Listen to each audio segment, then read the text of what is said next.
City Council Tuesday, December the 9th. We have approval of minutes from November 25th and December 2nd. Any issues, anyone? No. Okay. Appeals, we have requests for waive the noise ordinance on December the 21st from 10 a.m. until 6 p.m. on Airport Boulevard. And this is the new District 2. No issues. May 21st on Government Street, 5 p.m. until 8 p.m. No issues. September 12th in Medal of Honor Park from 9 a.m. until 1 p.m. No issues with that. Okay. Presentation of petitions and other communications to the council. Christopher Paragon, proposal to partner with the city on a new performing arts facility. Brenda Barnes, comments about rezoning, request on MLK Jr. Avenue and the large cement pillows that are throughout Tomanville communities. Roy Pendleton, were residents notified about the cement pillows. Mr. President. Mr. Penn. Thank you. I had an opportunity to speak with Roy. I called Ms. Barnes as well. I just want to share that this is not something that the city have authority of, but I just want to say it. I talked to Alabama Power, and they are putting these new pole device. I don't know if we have someone from Alabama Power here. Okay, Aaron. And so, and there's nothing towards Aaron, and because I know it's some things over her head, but I already shared my concerns about this.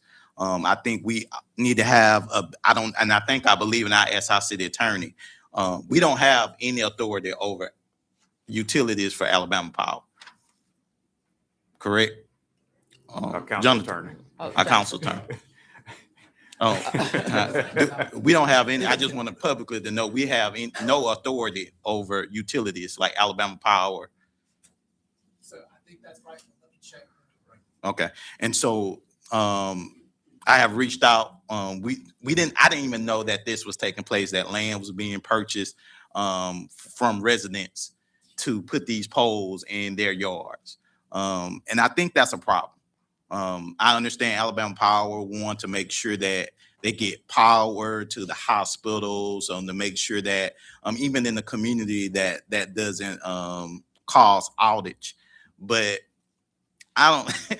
You don't want to see a big pole in your neighborhood. I don't care what nobody want to see that in their yard. And I believe that we have to figure out. I don't know if that's from the state legislation or what we need to put to reach out, but we should know these things that are coming.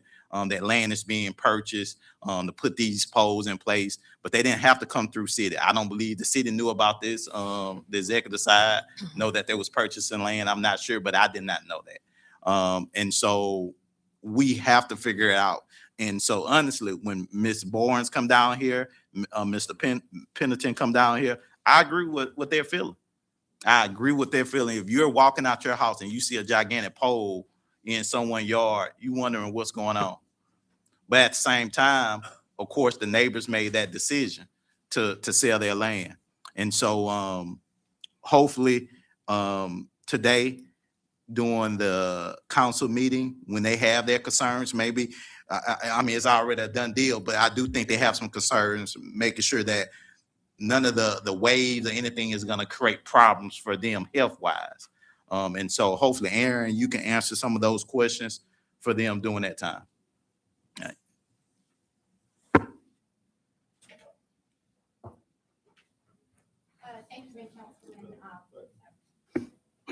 Thank you, Ben Councilman Penn. We were aware of the two individuals who have requested to speak. We reached out to both of those individuals yesterday. We were able to speak with Ms. Barnes and talk to her. At this time, we were not able to reach Mr. Pendleton. I think we played phone tag back and forth. But we'll be happy to answer any questions that they may have regarding the project. Both of these customers are not directly impacted by the project.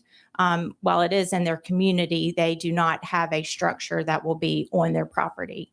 And with regards to properties being purchased, Each of the customers who are directly impacted by either pole or wire running across their property has signed an easement for those rights, and they all have been financially compensated for the right to their property. And I appreciate that, Aaron, for you sharing that information. It's just my concerns, and I mean, it's a done deal. It's nothing that we can do at this moment. But the problem is that I just want the community, and I want Alabama Power to know going forward is that even though directly that pole is in someone else's yard, the neighbors still have to see that. So if I go outside my house and I look across the street and I see a gigantic pole, even though it's not in my yard, it's still affecting my blockage, my views, or how my community look and beautification. And our community have been dealing with this for years. It's just being honest. Like we're tired of not being a part of the decision making. And I understand from Alabama Power perspective, their goal is to make sure that it take care of the hospital and the outages and all these different things. But at the same time, I think that it's not just affecting the person who living in the house; it also affects the community. But I'm grateful for you being here and being able to answer any questions that the residents bring. Yes, sir. Thank you. I just have a question. Are these just street lights or are they bigger? Oh, these are much bigger than regular old street lights. These are big, massive utility poles. Is that what I'm hearing? Yes, ma'am, that's correct. They are transmission poles that will be placed through the community And they're placing them in people's front yards. on the right of way. That's correct. Wow. Yeah, Okay. because they sold it. Well, yeah, the easement, they sell yeah. the property, yeah. Yeah, but what people don't understand is anytime something take place in the city limits, the residents gonna look at their leaders and say, "Hey, did you know about this? What's going on?" They are afraid because they didn't get the phone call because it wasn't sold in there. Now the postcards were sent because I know that information, but we sometimes, I mean, just being honest, we get mailers, we throw it away, and so I just moving forward, I would like to have a better relationship and understanding. We can have community meetings and talk about these things before it happens, not while it's already a done deal. And so just moving forward, I would like to figure out. So I'm asking our council attorney as well as the city attorney to let's figure out how we can put some in place that we can know some things going forward. Just a follow-up question. On something like this, is there any sort of zoning regulation that would impact something that big going into a residential neighborhood on a residential piece of property? The only thing I can think that's similar would be like a cell tower, which is even worse. But is there any sort of regulating authority over putting something that big in a residential area rather than on a kind of vacant piece of property?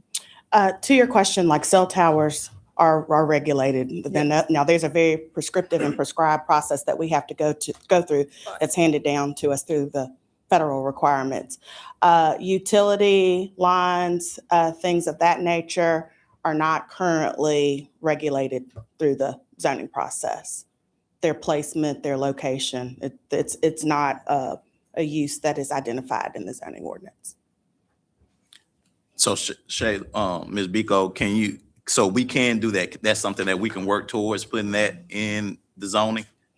I will say that utilities as a use, I have seen their location and there are prescribed standards in zoning ordinances that address that, but they're just not present in the Unified Development Code. So that's something that we can work on? Yes, Here. if that's something you're wanted to pursue as an amendment to our ordinance, that's something we can look into. Okay. Mr. Woods. And I guess this would kind of be a question for legal counsel. I mean, all the time, not all the time, but we do see franchise agreements come across our agenda. I mean, that might be something I don't know if that's what that would entail, but maybe prescribing exactly what's allowable in a franchise agreement. I don't know if that's something that we could possibly explore as well. Just to spell out this franchise agreement, if there's an area, And then if possible too, if we needed to, we can get together the old ad hoc cut poll committee. So We can add it to the stub poll. The stub poll committee? Yeah. Yeah, I do agree with you, Councilman Penn. They not just look at their leaders, but they really look at their local leaders and they attack their local leaders. Many times that we are touchable. People that's on the federal level and some state level, many citizens cannot touch them. You know, weekly, we have several citizens that's come down here to the city council meeting every week because we're more touchable than it is for the state and the federal level. But the thing about it is that they look more and they attack us more because we are more touchable than versus, you know, them and everything like that. So that's why we always more on the front line. So it's more local leaders than versus just leaders just in general. But I do agree with you. Madam Clerk. Ordinance is held over 64058. Consider an ordinance to amend Appendix A, Downtown Development District of the City of Mobile Unified Development Code, Chapter 64, the Mobile City Code, 2022. Councilwoman Ingram. Mr. President, first I want to thank Ms. Biko for sharing this summary of changes.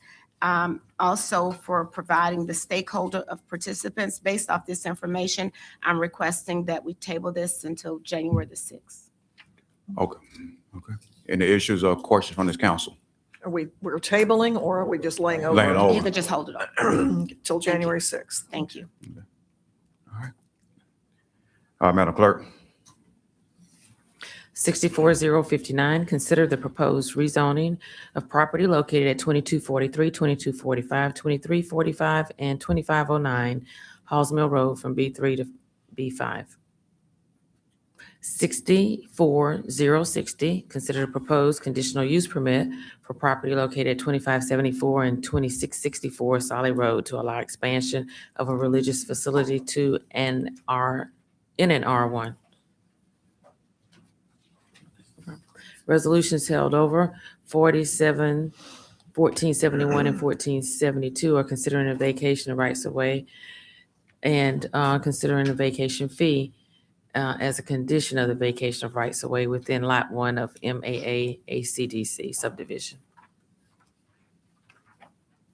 I'll offer the amendment to modify the legal description to match what's actually happening. All right. 251512. Oh, I'm sorry. I didn't follow that you had already read 1472. So this is the consideration of a vacation fee, okay? This is not the consideration of waiving a vacation fee. So if we're going to waive the vacation fee, do we not need an additional item to waive the vacation fee?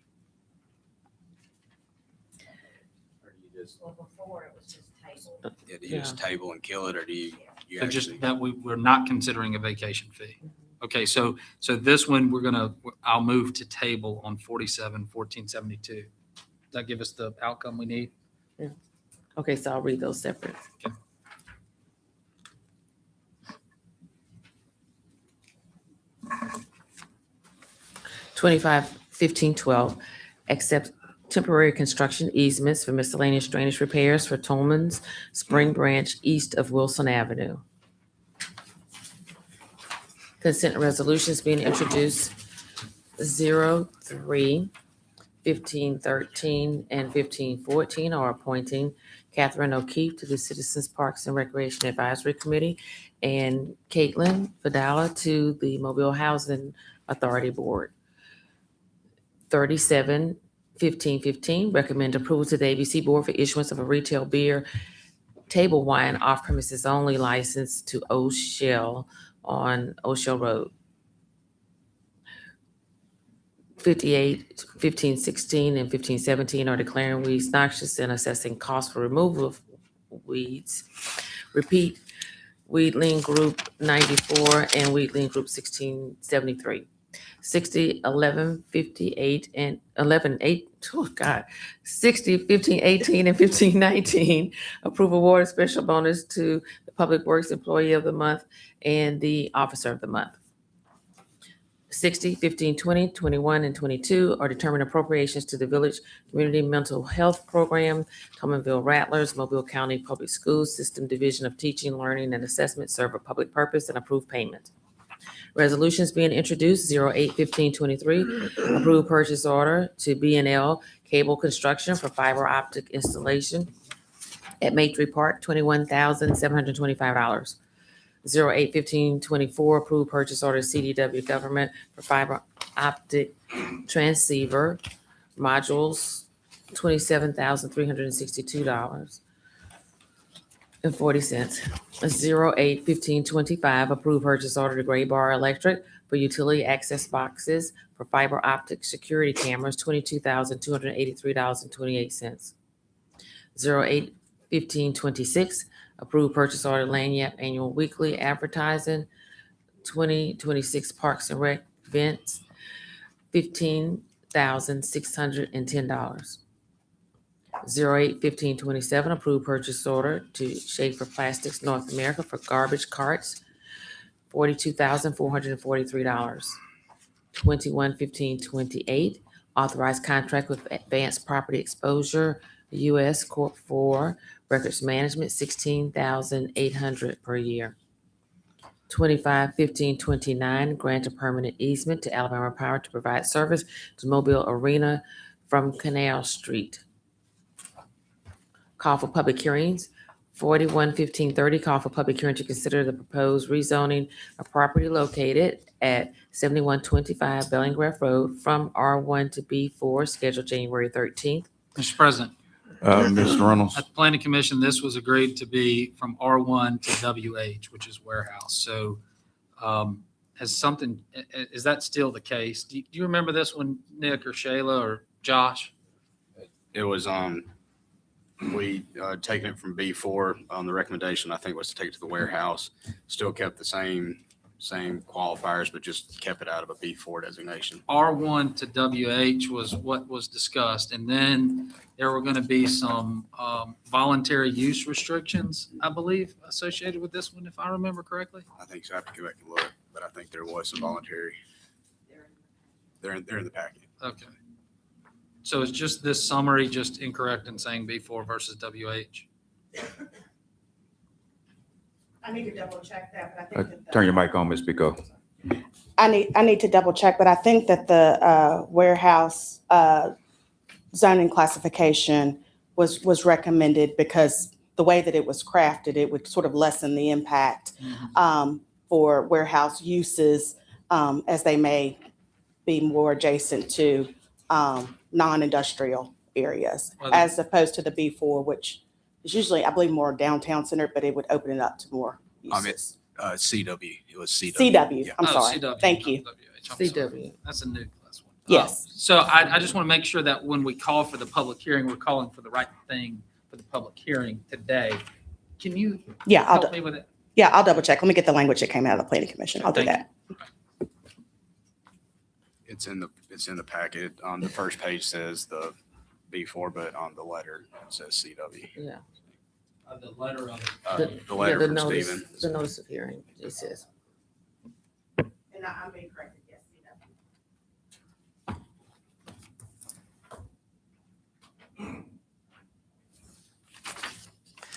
41-15-31, call for public hearing to consider proposed modification of a previously approved planned unit development for property located at 3456 Halls Mill Road and 2390 West I-65 Service Road South, scheduled January 13th. 41-15-32, call for public hearing to consider the proposed modification of a previously approved planning approval for property located at 6710 Old Shell Road, scheduled January 13th. Announcements. Vice President, you want to take up all the resolutions today, or? The only one that you might want to hold over is that last one, 25-15-29, but it's permanent easement to Alabama Power for the Civic Center. It's going to happen. It's going We're to gonna happen need one it. way or the other. We may as well go ahead and Yeah. do it. All okay? Anything? I'd prefer to Hold. stick to the other Okay. ones and All let right. that one held over one week. All right. All right. All but 25-15-9, 15-29 will be waived. to go ahead and vote on today. Anything, council? Yes, sir. Mr. Reynolds? Just briefly, obviously, we've been watching the news. Commissioner Dewitt outlined our, failure to pay rent yesterday at the county commission meeting, which is a very interesting approach, but understandable, I guess. I'm somewhat disappointed that we weren't paying the old rate, but I think that's been rectified at this point. But I think it's a lot of money they're asking of us to pay to rent this building, and I think it behooves us to consider other options. $3 million a year or thereabouts is a whole lot of money. And I did have a question about it, may not have the answer, but I think it's something we need to consider is how many people do we have in this building currently? And is there an opportunity for us to consolidate some of our space currently and maybe consider, relocating some employees to other assets so we can avoid, this contentious sort of situation we have down here? But because I just to be honest with you, I think it's high time we start looking at moving our city hall somewhere else. I don't think this is the best option to our citizens. I think there's a better opportunity for us to move to the west or, find something that works better for us, that's more cost effective. And I don't think we should be entering into any long-term lease on this building. So as these discussions progress, and I'm sure legal teams are going to be discussing this going forward, my ask is please do not, agree to some long-term deal for this building, because I think it's, something we need to get away from, to be honest. I think previous mayors have had problems with this arrangement. So anyways, that's been in the news, and I think it's a good opportunity we have here with a change in administration, fresh new ideas for us to maybe move on. Mr. Ben? Thank you, Mr. President. I just want to join in with my colleague. I actually agree with Councilman Reynolds that we have to start looking at other options.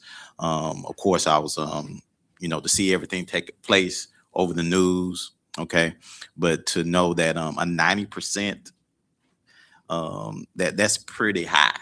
And I think if we're paying $3 million, we should own a building. That's just as just good stewards. And so we're kind of different from where we're located. When you think about downtown Mobile, when you go to other major cities, downtown is usually kind of mid place. We're all the way, and the city of Mobile is growing. And so my request is let's think open. This honestly, to be mid somewhere in the city of Mobile would be great for our residents to be able to get the service they need. Do I enjoy being downtown? And I think it's important, yes, but for $3 million, no.